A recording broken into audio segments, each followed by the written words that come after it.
Hey guys, it's Grease Eric. Welcome back to Mommy's Basement. We got a lot of news to talk about today. For your convenience, I have it timestamped down below so you can pick and choose which areas of today's video you want to watch. So without any further ado, let's go ahead and get right to the news. So one thing that people have been asking me about in recent weeks is the Steam Deck. Eric, are you getting a Steam Deck? To put the answer short, no, I am not getting a Steam Deck. I'm going to take a wait and see approach. I have various reasons why, mostly because I do not play handheld. Very rarely do I play handheld. Like, if I travel, 2-3 times a year on a plane, I'll take my Switch and kind of just play it briefly for like 10 minutes or a couple hours, and that's it. I have no reason to play handheld games. I prefer to play on an actual TV. If I do want to play, I'll just play Xbox xCloud on my cell phone. Now that it works, I'll go get myself a Razer Kishi or a Backbone controller and play that.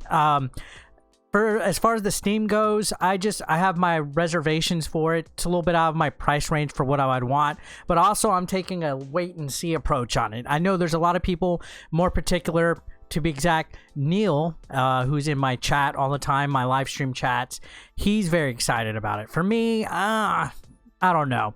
Anyways, let's go ahead and read this article. This is about the Steam Deck. It says the Steam Deck won't actually run your entire Steam library. So the rumor here is people are getting confused. I think you can play all of the Steam games you want with the Steam Deck. And apparently, according to the Proton president, that's not true. Now, reading this article, it says some prospective Steam Deck owners have apparently been getting a little too excited about how much of the Steam library will be compatible with the handheld PC when it launches. It's actually rather unlikely that every Steam game will readily work, according to James B. Ramey, president of software development outfit Code Weavers. So the president of Proton itself is saying it's rather unlikely that every Steam game would work. So there's a lot of people that think they're going to have this as a portable Xbox or a portable PC game. Let's face it, handheld's always going to have its weaknesses, its pros and its cons. Again, I'm going to take a wait and see. This is still kind of speculation, but this is coming from a development, president that knows his stuff. So continuing on, it says, alongside Valve, Codeweavers co-developed Proton, a compatibility layer that empowers the Steam Deck's Linux-based Steam OS to run Windows games. So Codeweavers helped co-develop Proton, which is the layer that basically empowers the ability to play Steam games. Now, the issue as far as compatibility is concerned is that not every Steam game will play nice with Proton straight out of its digital box. Nevertheless, Ramey told the Boiling Steam podcast that folks may be getting the wrong idea and may be expecting the Steam Deck to be compatible with their entire games collection immediately. Now, that's not to say if maybe there's an update or some patches that it wouldn't eventually work, but temper your expectations. It might end up being a little bit of a failure. Who knows? But this is somebody that co-developed the layer of Proton with them. Now, continuing on, this goes on to say that the confusion of this may stem from an IGN interview with Valve's Pierre-Luc Griffius, speaking specifically about the Steam Deck's hardware muscle. Griffius said that this is the first time we've achieved the level of performance that is required to really run the latest generation of games without problems. All the games we wanted to be playable is really the entire Steam library. We haven't really found something we could throw at this device that it couldn't handle. So this person said they've tested a lot of games that did work. Ramey suspects Griffith's words have been misinterpreted and that the claim didn't cover any potential Proton incompatibility issues. So I guess it's almost more like a precautionary warning. He goes on to say, I think there are two messages that have been kind of mashed together when people focus and talk on this, he told Boiling Steam. The first message is when Pierre-Luc made his announcement and stated that the Steam Deck can support any and all games. I think what he was referencing is, and this is my opinion, This is my perception. This is not something I have talked to him about. But I think he was trying to state that the device itself, the hardware specs on this device can support any game. So it's kind of, it sounds like a gray little area with this clarification, to be honest. And it's rather curious. So who knows, right? He goes, I don't necessarily think he was referencing supporting that game in Proton. I think he was referencing that the device has the horsepower, the video graphics, the RAM, the hard drive space to support any game out there. So he's saying maybe he was talking about hardware wise, not necessarily the, you know, the user interface or the software that's powered by Steam. So this goes on to say Proton plays nice with a big old chunk of the current Steam library, which is over 16,000 games according to Proton DB. But Raimi is correct in that this doesn't include every single game on Valve's platform. I guess it's possible that Valve may be tweaking Proton and or SteamOS to help with this, but while code weavers aren't directly involved in Steam Deck development, it seemed improbable that they wouldn't be aware of such significant advances to their co-developed software. So who knows? Maybe they're not as hands-on and as knowledge of some of the classified development or information that might be out there.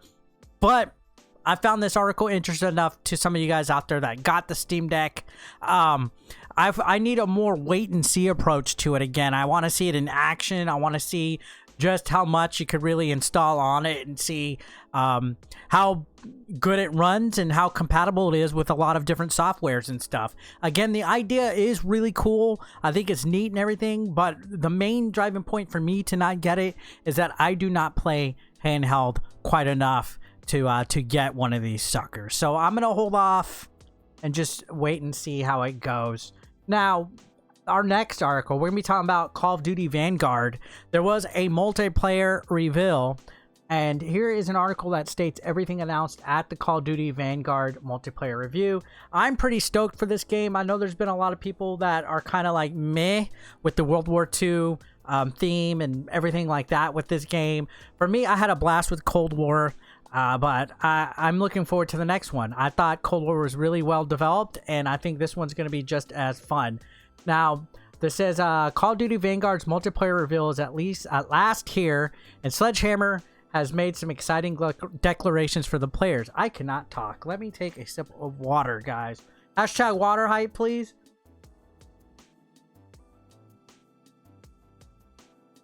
So this article goes on to say, it's that season again, and Call of Duty Vanguard's advertising is in full stream. In spite of the fact Treyarch's title is reaching the finish of its life expectancy, yet players will soon get the Black Ops Cold War Season 5 Reloaded update. So usually there's like a mid-season update with Cold War and Warzone. So the standard 6v6 fans have a great deal of content to appreciate, and players will soon be able to enjoy a pristine World War II map or Warzone having an anti-cheat feature in Activision's famous Battle Royale. So that anti-cheat feature is a big freaking deal considering how many cheaters are out there in Warzone right now that are ruining the game.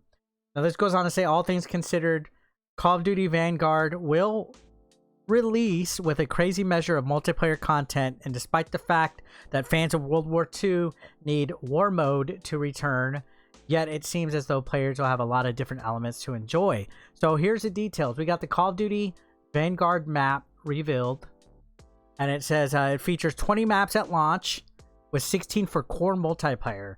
Additionally, these Call of Duty Vanguard maps take place around the world across the forefronts of World War II.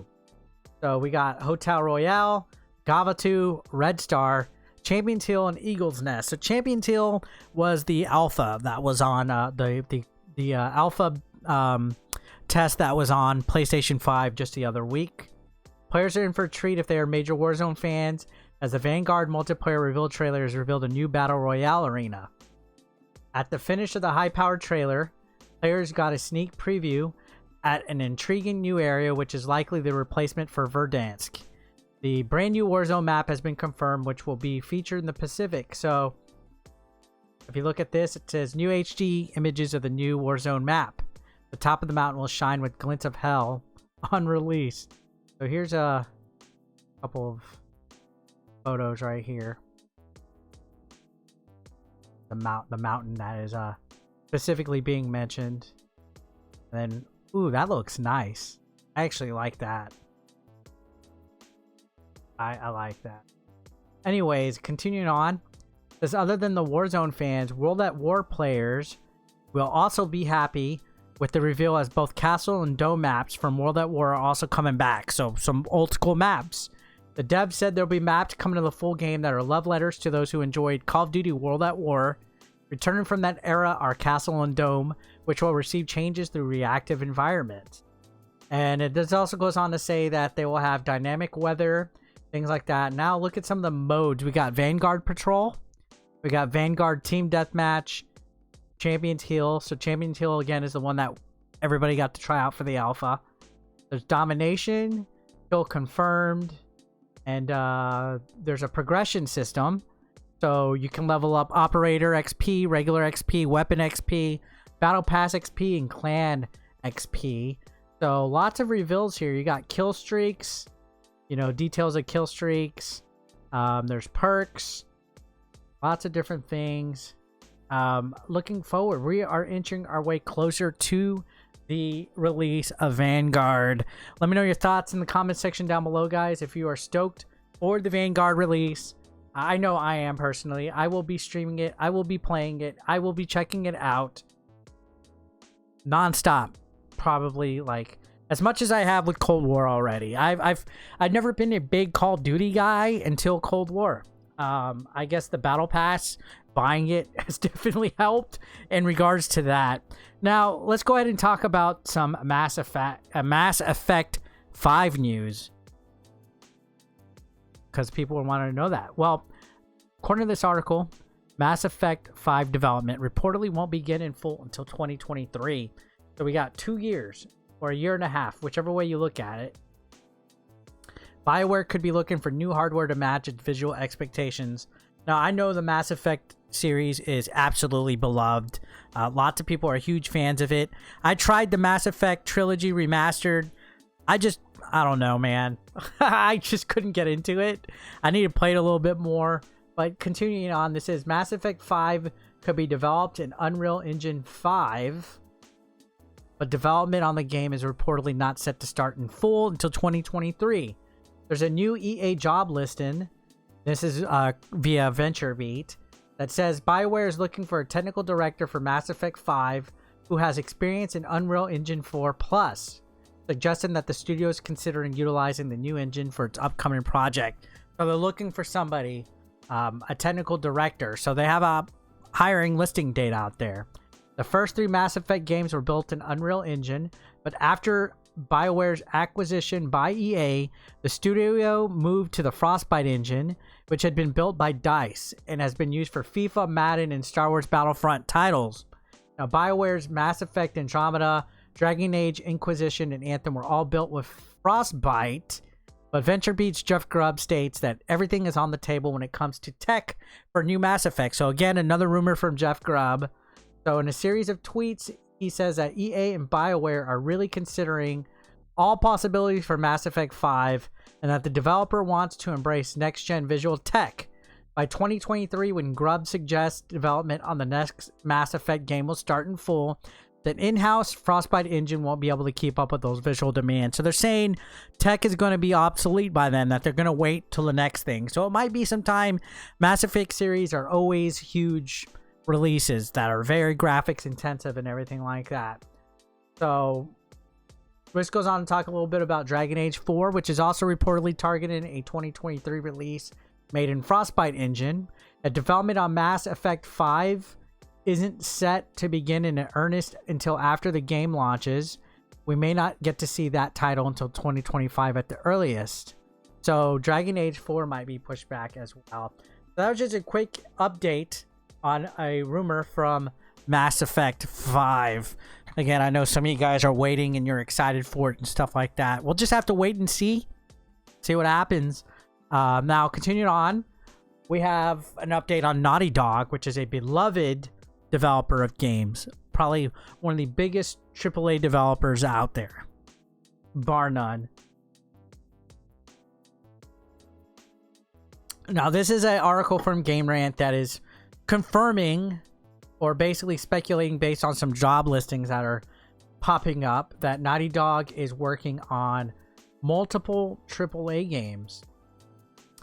So this goes on to say, new job listings at Naughty Dog imply that the developer may be revving up hiring as work progresses on multiple AAA titles at once. So it looks like they're going to be dishing out a lot of big games here.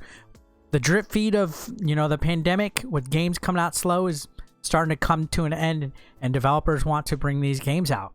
So for a AAA developer like Naughty Dog, keeping upcoming development close to the chest is par for the course, especially when the game maker is already run into a recent history of leaks. However, a recent job posting suggests that Naughty Dog might be working on more than the next Last of Us or Uncharted title, with multiple games being developed at once. So, this goes on to say it isn't entirely uncommon for a AAA developer to have multiple irons in the fire, as several other companies like Bethesda or Square Enix in the industry have more than one major game currently announced to be in active development. That being said, with Naughty Dog hinting at multiple projects is more than many fans have gotten about new development since the last major title, Last of Us 2, launched to critical success in 2020. So yeah, Last of Us 2 was the major title. So there's several job listings that might hint that Naughty Dog is looking to hire several new team members, with work going towards multiple AAA titles being developed at the same time. The specific wording in one of these listings claims that whoever fills this position will be tasked with designing a roadmap for one of our upcoming AAA games as a major responsibility. While nothing has been confirmed, this could be regarding several games rumored to be in development at Naughty Dog, including the multiplayer extension to The Last of Us 2, an alleged new IP titled Strays Cross, a PC release of Uncharted, or The Last of Us remake. Why would they do another Last of Us remake? That would be crazy. Now, I didn't know there was a multiplayer coming to Last of Us 2. That'll be interesting to see. So let's go ahead and see. Does this list anything? It does not. So it says it directly mentions, in addition to the job listing that directly mentions any AAA games, there's another posting looking to find a recruiting coordinator as a temporary position. So looks like they are hiring a lot of different positions here. Keep your eye out. Naughty Dog, very respected developer out there. So I would definitely pay attention to what is going on with them in that regard. Now we're gonna touch back on Call of Duty real quick. This is an interesting tidbit, an interesting news article.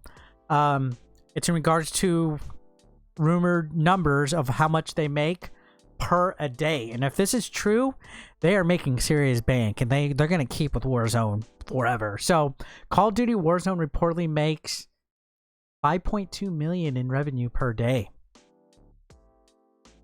Let that sink in right there. Holy cow. Now, this goes on to say Call of Duty is ranking in over 5.2 million per day, according to a new study by NetBet. While many Warzone players have recently been frustrated with the game's hacker problem, forcing top streamers to try out other games like Apex Legends, it doesn't seem to be affecting the bottom line for the free-to-play Battle Royale title. I still play Warzone a little bit. The report says that the Warzone game saw the biggest increase year on year for any other game, increasing its revenue by 196%, including both physical, which includes Modern Warfare, and digital purchases. Over the past 12 months, it's generated 1.91 billion. Jesus Christ. When it comes to console-based games, Warzone is far and away the most lucrative game right now. Activision's FPS is making on average 3,633 per minute. Jesus, that's a lot of money. The next most lucrative title is FIFA 20, which is netting 2,054 per minute, and GTA 5 with 1,733. Those are still huge numbers. GTA 5, still, the online mode is still making a lot of bank, which is why we're probably never going to see single player DLC or even GTA 6 anytime soon. Not to be forgotten is Call of Duty Black Ops Cold War, which is the latest mainline entry in the franchise, which was released in November 2020. The most recent Black Ops titles pulling in 1,289 per minute and a total of 678 million since launch. The NetBet study did not mention revenue for titles like Apex or Fortnite, but the numbers don't lie about the fact that Warzone is still making Activision a lot of money. And that's a love and hate relationship with a lot of gamers out there. I know a lot of people don't like Activision right now because of situations that have happened recently. A lot of people also do not care for games like Fortnite and just in general the whole battle royale genre. But there's no doubt out there that they are making bank off of skins, off of bundles, off of all the microtransactions. I mean, I'm addicted to Warzone and Fortnite alone. I don't spend as much on Warzone, but with Fortnite, man, I've spent a lot. So, very interesting facts and stuff right there. Now, continue on. We got an update, and this is in regards to part of the Horizon Forbidden West fiasco that happened with the PS5 upgrades and things like that. Well, now Sony is clarifying that there will be no more free PS5 upgrades from PS4 for first-party games, and I think this is a bad move. We're going to touch on it here in a minute, but this is another win for Xbox in my book as far as their smart delivery process goes. They don't have this complicated system like Sony does. For whatever reason, Sony just wants to keep nickel and diming people, especially for these first-party games, and I just don't like that. I prefer the smart delivery system that Xbox has. I prefer the Game Pass system that Xbox has. It slowly but surely seems like PlayStation is starting to do a lot of these weird decisions that are just, I don't know. But regardless, we can't deny that they are making a lot of bank and a lot of money out there for their company. Now, let's go ahead and continue with this article. We're just going to read it briefly because we did touch on this a little bit the other day. This goes on to say, in case you happen to miss it, PlayStation recently announced that not all the various versions of the upcoming video game sequel, Horizon Forbidden West, would include a free PS4 to PS5 upgrade path. And that is before it even more recently reversed course and announced that anyone that purchases the game would be able to upgrade for free. So they've already reversed that. First, they weren't going to allow any free upgrades. Then, due to backlash, they reversed that. We covered that last video. And this goes on to say, while that might be good news overall for fans of Horizon Forbidden West, the announcement also came with a big caveat that going forward, first-party exclusive titles that are cross-gen, like Horizon Forbidden West, will not offer the same upgrade for free. It will instead be a paid upgrade for both physical and digital editions of these games. Bad fucking move. So, Jim Ryan, who's the president and CEO of Sony Interactive Entertainment, says, last year we made a commitment to deliver free upgrades for our cross-gen launch titles, which included Horizon. While the pandemic's profound impact pushed Forbidden West out of the launch window we initially envisioned, we will stand by our offer. Players who purchase Horizon Forbidden West on PS4 will be able to upgrade to PS5 for free. So they were trying to get into this loophole where, oh, it's no longer a launch title. They were only offering first-party launch games free upgrades. And to be honest, the first-party launch title lineup was pretty slow. We got like, what, 5? It almost seems like Sony deliberately didn't launch any first-party titles so they could nickel and dime us later on. He goes on to say, I also want to confirm today that moving forward, PlayStation first-party exclusive cross-gen titles, which newly released on PS4 and 5, both digital and physical, will offer a $10 USD digital upgrade option from PS4 to PS5. So God of War, Gran Turismo, and other exclusive cross-gen titles. This doesn't make me happy.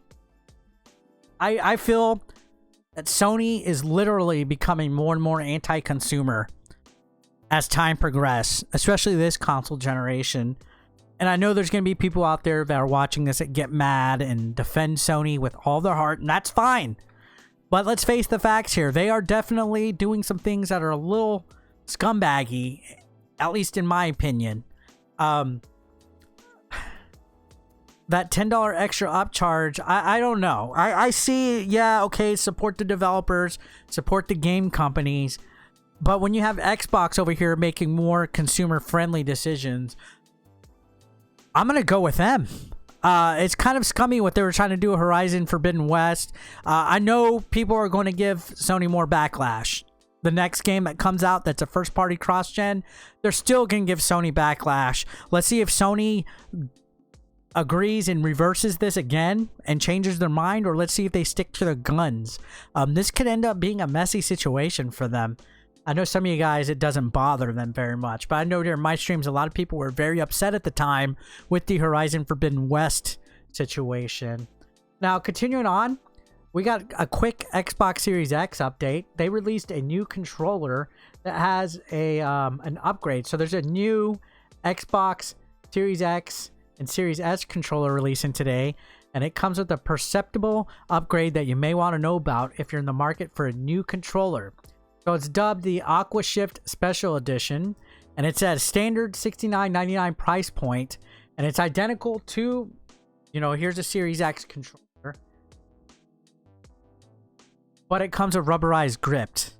That's kind of interesting. Rubberized grips added on to it. So at the moment of publishing, Comic Book Gaming, who did this article, did not get their hands on it, but the expectation is the new rubberized grips, which none of the Series X or S controllers have, will allow for more grip, particularly when your hands are sweaty or wet or covered with any type of substance. So they posted on the official Twitter account. That actually looks like a nice controller right here.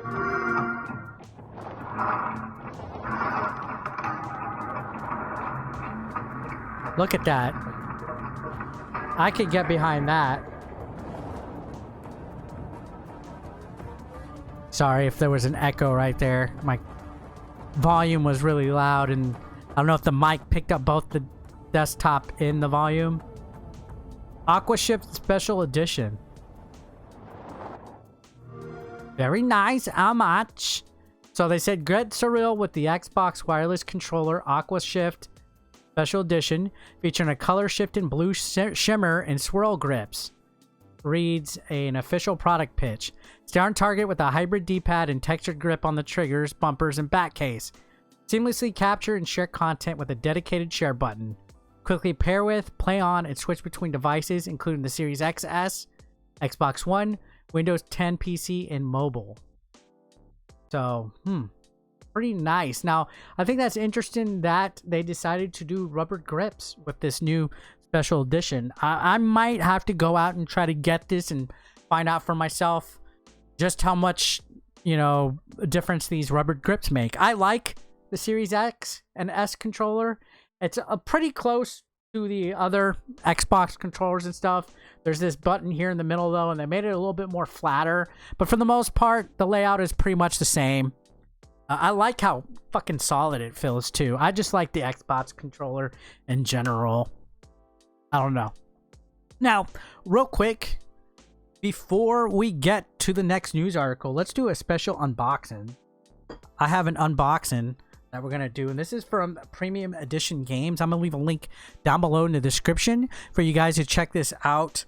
So Premium Edition Games sent me Pigeon Dev Games Collection Premium Edition. So this is a special collector's edition of the game. A while back, I got the game to unbox on the channel. Now I got a premium edition of it. The collector me's like, oh, I don't want to open it, but I'm going to open it for you guys because it was sent to me. So special thanks to Premium Edition.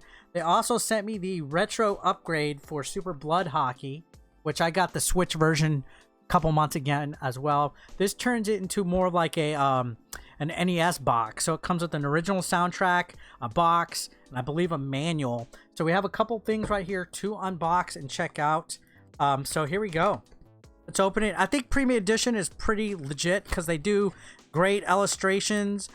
They really make a presentation also with their Switch games. It's not just a cover and a box and nothing in it. But you can see we got the Super Blood Hockey original soundtrack here. Total length 23 minutes 37 seconds. So there's a lot of tracks from the game included on here. We also have a comic. Wow. Check this out. Made by my good friends at Premium Edition Games. And this is SeanDally.ca artwork who made it. Very cool. Not too many video games get little things like this. I don't want to spoil the comic, so just want to kind of show you guys a little bit of it. And then we also have the box, which makes it a retro edition. So it's like an NES box. Put your game inside. It's a retro edition box. So the idea is I had the standard edition of Super Blood Hockey. Now I could put everything in here and make it a retro upgrade type of box. So nice. Very nice. How much? So let's go ahead. We're going to take a look quickly at the Pigeon Devs Collection Premium Edition. Very nice box, by the way. Take a look at this. This really feels like a premium edition here. You know, I don't get too many collector's editions from any of these like video game publishers or anything like that. So this definitely means a lot that they sent something my way. So thank you. Appreciate it. So opening it, you can see, pull this sucker out. Looks like we have a book from Jeffrey Wittenhagen, who is a good buddy of mine as well. Made a couple of NES compendiums and things like that. See, they have a logo of the developer in the back as well. Pretty cool. I'm assuming this is an art book, so go ahead and open this too. Again, the collector in me is like, oh no, this is rare. Let's don't open it. But I support small businesses like Premium Edition Games. Yeah, I bit it open. Deal with it. Alright, so go ahead and take a look. Oh man, it has that new game smell too. New book smell.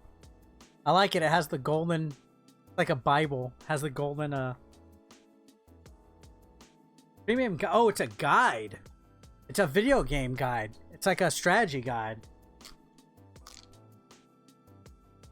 Look at this.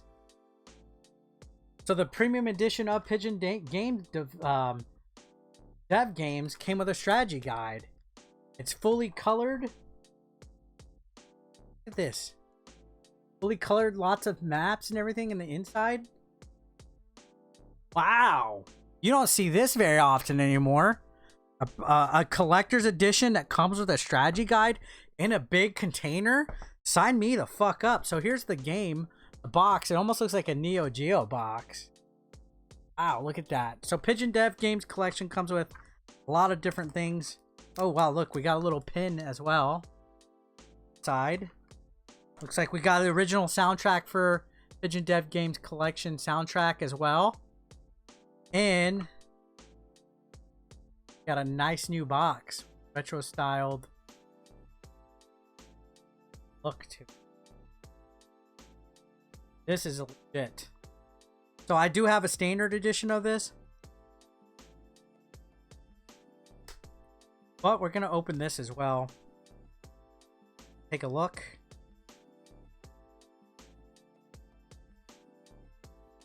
If I can open it. Here. I like the box. So again, the box I got for Super Blood Hockey is similar to this, where it makes the game look like a neo retro type of thing. And here we go. Got, oh wow, is this a steelbook for the game? Dude, these guys just keep giving and giving. We got soundtracks, steelbooks, strategy guides. These guys definitely go the extra mile for you. This ain't just like some crappy, you know, limited run company. No offense to limited run. But these people are going above and beyond. Wow. That's a steelbook for it. That looks pretty legit. I'm not going to lie. And of course we have the actual game. The box.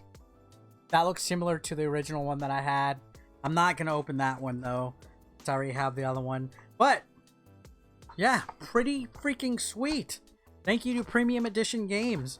I'm gonna go ahead and leave it right here for right now. We're gonna close out with one more news article. This one's actually talking about an upcoming Nintendo Direct rumor, which we always have those. We're always talking about Nintendo Direct leaks and stuff like that. We had one the other day that we touched on, but the rumor is right now that this leaker thinks a Nintendo Direct can happen as soon as next week. So take this with a grain of salt. Nobody here is saying that this is facts and inside sources or anything. This is me just reporting and giving my thoughts on what somebody else is saying online. So I'm not claiming to have knowledge or anything like that. Now, going on, it says Nintendo's most recent Nintendo Direct presentation, which discounted the game-focused Directs, took place in June in the form of the E3 Nintendo Direct. We're now 3 months removed from the latest Direct, and so it makes sense that Nintendo fans are getting antsy for a new one, and you got that right. So if this leaker's to believe, the next presentation could be happening. So this is leaker Samus Hunter, who's accurately leaked new Nintendo news in the past. Now, the rumor here is that usually Nintendo has leaked out or had directs within the past months, usually in September.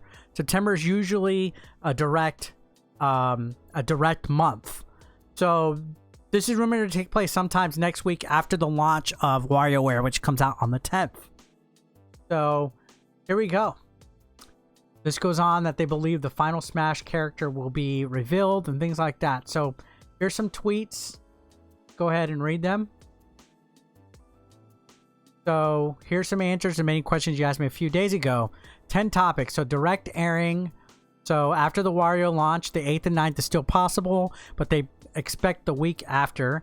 They believe Xenoblade will be talked about.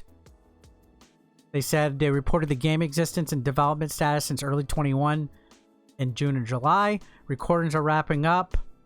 New legacy titles. So they're planning on expanding its legacy catalog. They do not know if Game Boy will be part of this or the Switch Online. There's a major rumored Animal Crossing update that will likely introduce Brewster and his bar. Set to be released in November. Zelda, don't expect major announcements for the series, but they personally doubt its reveal. It's more suitable for the Game Awards. So a few things touched on here, but they're predicting that we will get a leak. They also believe that Splatoon 3 and Project Triangle Strategy will be featured at the next Direct. So Project Triangle Strategy's another game made from the Project Octopath Traveler development team. So they don't back up their claims with any concrete evidence.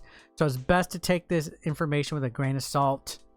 They also say that they don't believe there'll be a rumored Donkey Kong reveal, Kirby, Mario, and Luigi. So they said there's a lot of games that they doubt will be a part of this. Previously, rumors of the Nintendo Direct taking place claim that they would focus on Metroid Dread, which is in October. Makes sense because it's the next big reveal. And again, I've said this before in the past because Nintendo fans, I love y'all. I really do. But y'all get a little carried away when it comes to these Directs. You need to temper your expectations and just think of the bare minimum happening, if anything. You know what I mean? Not everything has to be Metroid or Zelda every Nintendo Direct. There still has to be other games being made as well. But if we're to be led to believe that every September there's a Direct, then maybe this is going to happen. I'm excited. I would like to see an update to Zelda, but I think that's going to be something for the Game Awards, like that rumor also states. I'm thinking a Smash Brothers reveal, a couple third parties, maybe a random Mario sports title or something like that, and an update on Metroid Dread. So let me know what you guys think. Thank you. If you made it this far into the video, let me know in the comment section down below. Make sure you hit that subscription button, and I will see you guys on the next video. Thanks a lot for watching, as always. Peace out.